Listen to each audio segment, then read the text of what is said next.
SadVani, a collection of the teaching of Sri Anandmayi Ma, as reported by Bhaiji J.C. Roy, translated by Atmanand.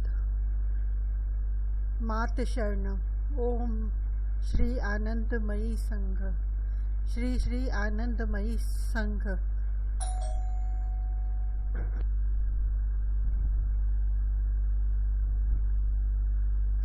Published by Sri Anandmayi Sangha. Preface. SadVani, first collection of the teachings of Sri Anandmayi Ma to appear in print, was published in the Bengali original and also in an English translation by Ganga Charan Das Gupta in 1935, about 2 years before Bhaiji passed away. The Sri Anandmayi Sangha came into existence only in 1950.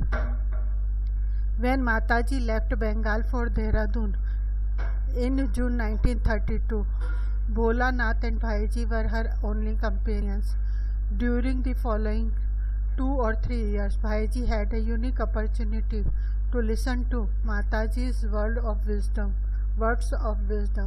In those days, Mataji would immediately become silent if anyone tried to take notes while she was talking.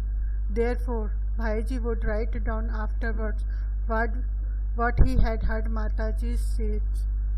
Thus, SadVani is Mataji's teaching couched in Bhaiji's language. However, the devotees who knew Bhaiji are in agreement on the fact that of all the men and women who have come in contact with Mataji, Bhaiji was the person who understood her best and who had succeeded in effacing his ego in Mataji's surface.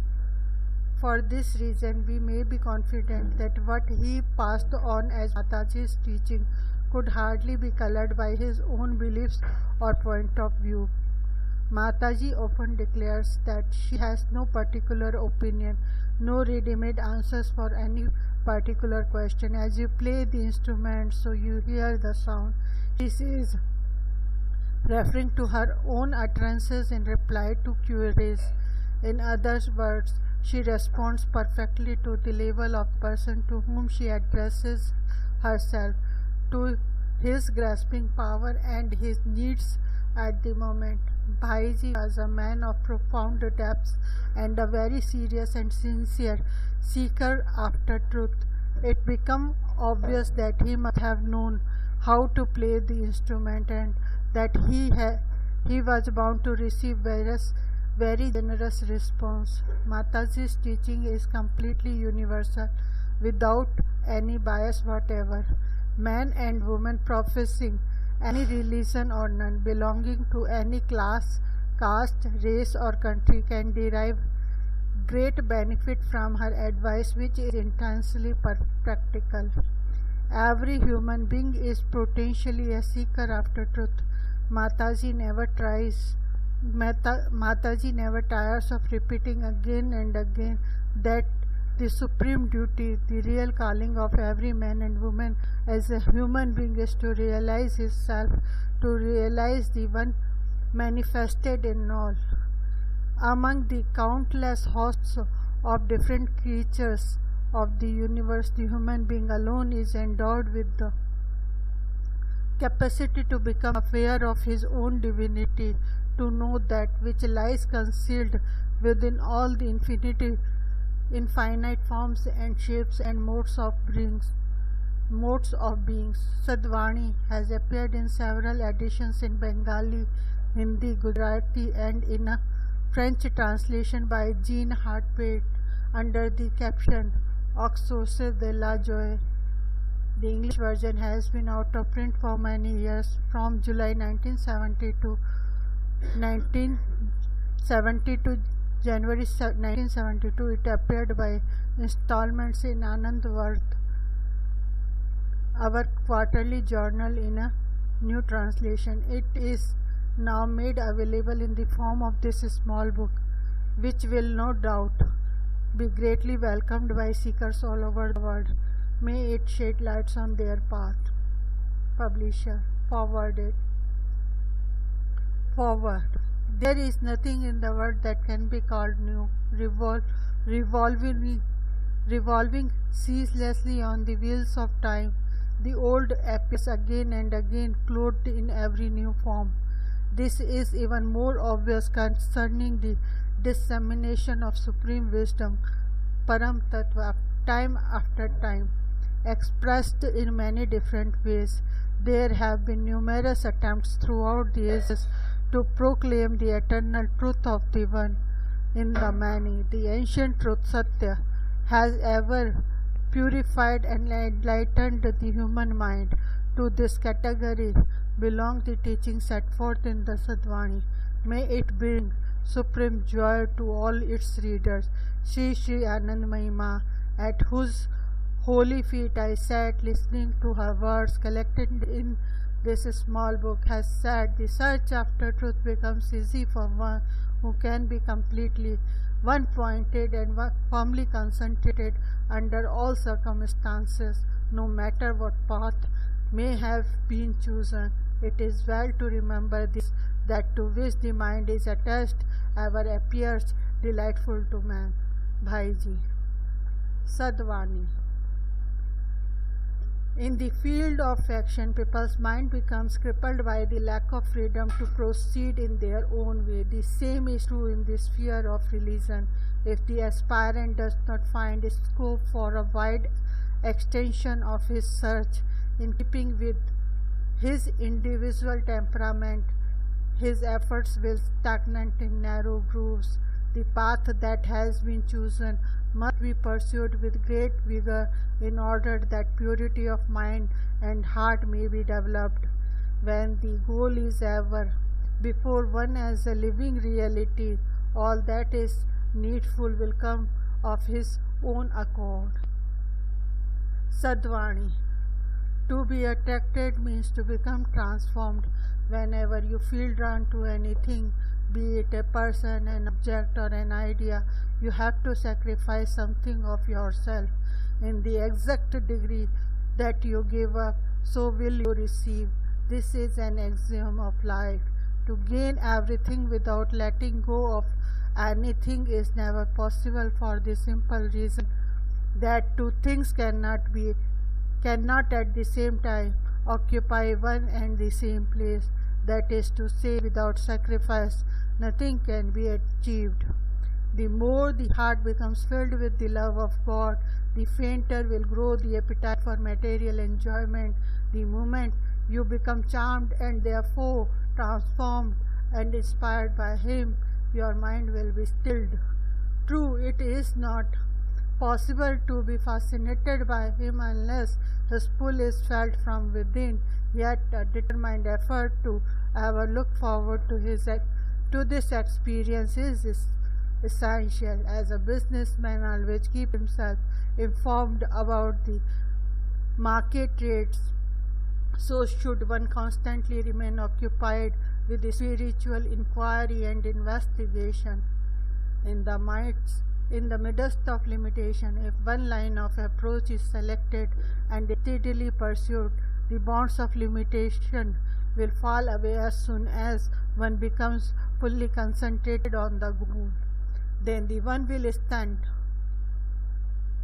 revealed as the many, and the many as the one. In order to be blessed with the power to reach infinity, one must begin by laboring within the finite. So long as one is identified with the body, it is necessary to submit to the rules and prohibitions set forth in the sacred text.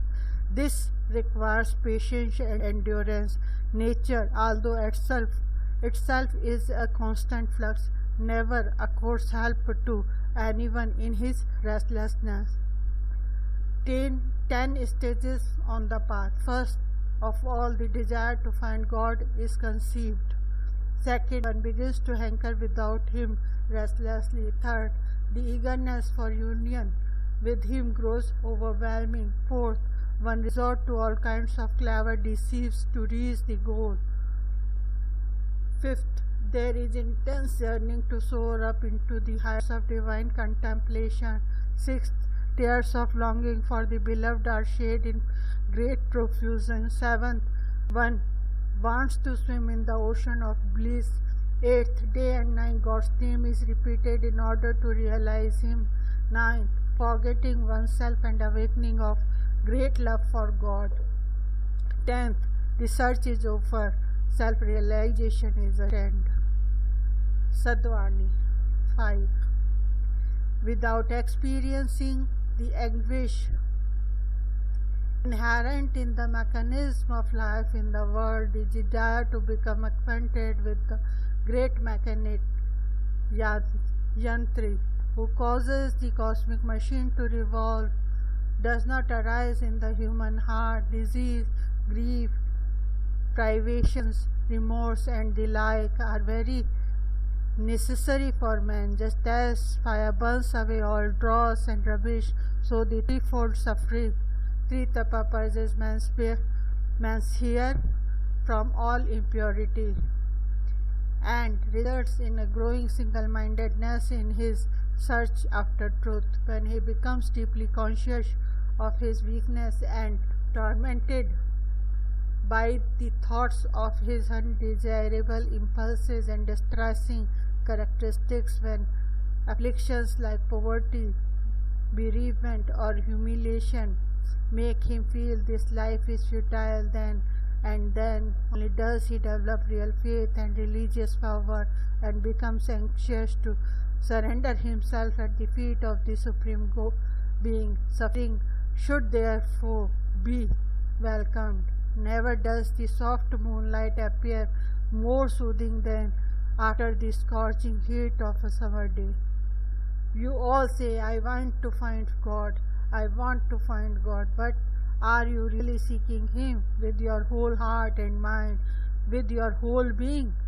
Just watch and you will see. If you are in dead earnest, you are bound to find Him. Do you know by what signs a true seeker can be recognized?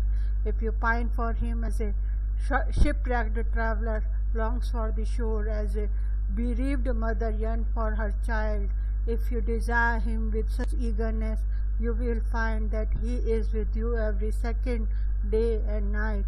You pray to Him for the good things of this world, and this is why He bestows on you riches, family, friends, position, and so on, which make you forget the real treasure. Seek Him solely for His own sake, and you will certainly find Him.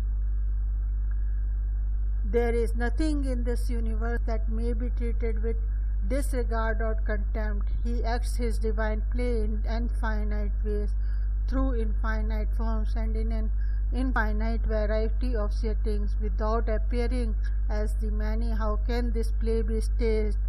Do you not see how light and darkness, joy and sorrow, fire and water are inextricably linked together in one unbroken chain? Remember that spiritual endeavor must be coupled with purity of heart. To the extent that we harbor unkind or narrow thoughts, we increase the cause of evil in the world.